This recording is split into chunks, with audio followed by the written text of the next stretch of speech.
Are you curious about what this current inflation rate and rising mortgage rates are going to do to the housing market here in February and the rest of this year? Well, let's take a look.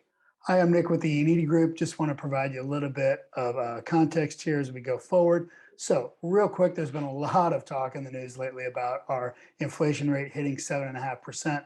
Quite honestly, if we calculate it the way we did back in the 70s, it's probably much higher. What I want you to realize, though, is that home ownership is an incredible hedge against inflation. Okay.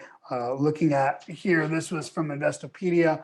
Real estate's one of the time-honored inflation hedges. It's a tangible asset, and those tend to hold their value when inflation reigns, unlike paper assets, right? More specifically, as prices rise, so do property values. Okay, we've always seen that. When we look at this historically, I thought this was really interesting. This is NAR, CoreLogic, and Consumer Price Index data all combined. So when we look at it per decade, the actual home price appreciation has outstripped the level of inflation, right? With the exception of the 2000s, a little bit of a push here in the 1980s, but typically home values rise much faster than the inflation rate does. And that's because they're also impacted by inflation rates, right? Homes are products just like televisions and golf clubs and purses or whatever else it is.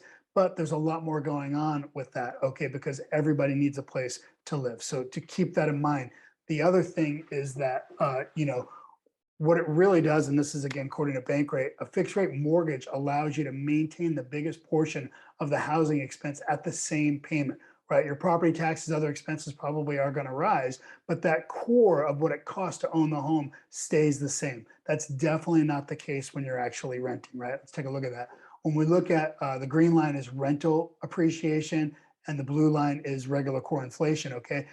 There's a couple of dips below it, but for the most part, rental rates absolutely outpace inflation the same way home rates do. Okay, so what that means is if we have rising inflation and you're renting, you're going to get hurt a lot more than if you have the hedge of actually owning your own home.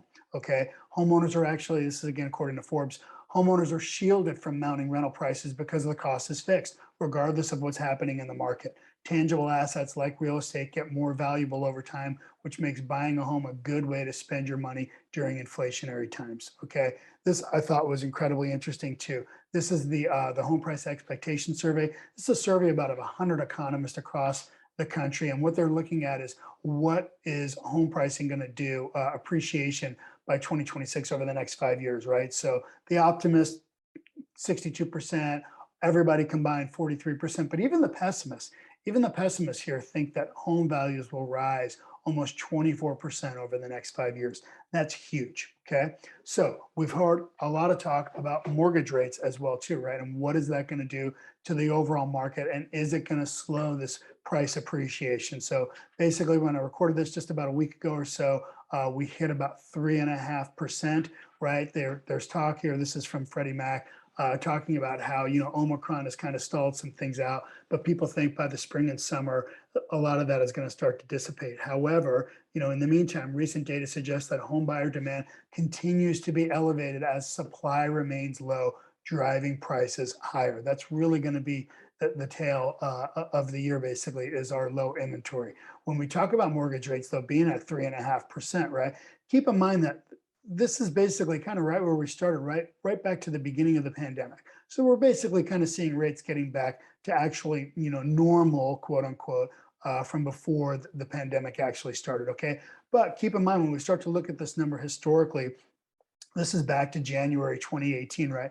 Still incredibly low over the past 5 years, right? Sam Kidder with Freddie Mac basically said, as mortgage rates rise, we do expect it to moderate some housing demand, and we'll see a little bit of price growth temper. However, when you combine that with a large number of entry-level home buyers facing the shortage of inventory levels, that basically you're going to see a very competitive market. The reason I thought this was important to bring up, though, is it's the second half of this statement, right? They said in 2022, purchase originations, right? That's new mortgages to buy a home are expected to grow from 1.9 trillion up to 2.1 trillion, while refinances are expected to contract from 2.7 down to 1.2 trillion. So keep in mind, there's two different types of mortgage markets, right? There's the purchase mortgages, and then there's refinance mortgages. Typically, though, in the media, they combine them together. So you may be hearing in the media that mortgages are declining, right? That's not necessarily the case. Less people are refinancing. That's just a function of the past 2 years of having an incredibly low rate in the 2%,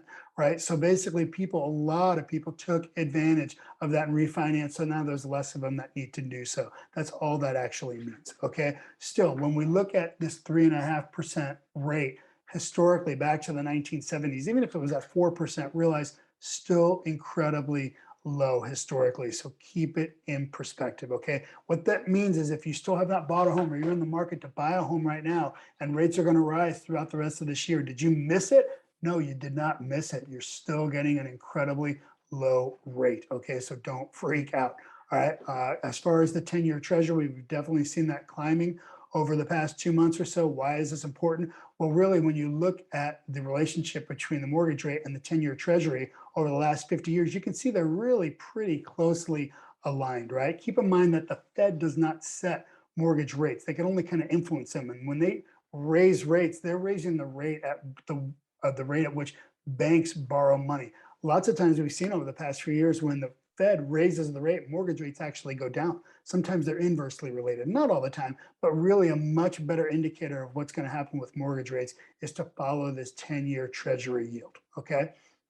So we also saw from MBA here, mortgage rates hit their highest levels since March 2020, leading to the slowest pace of refinance activity over the past 2 years. Okay, just kind of obvious. Just don't freak out when you start to hear that in the media. Okay, also, if you watch my kind of State of the Union videos every month, I always try and keep track of forbearance. Again, more good news here.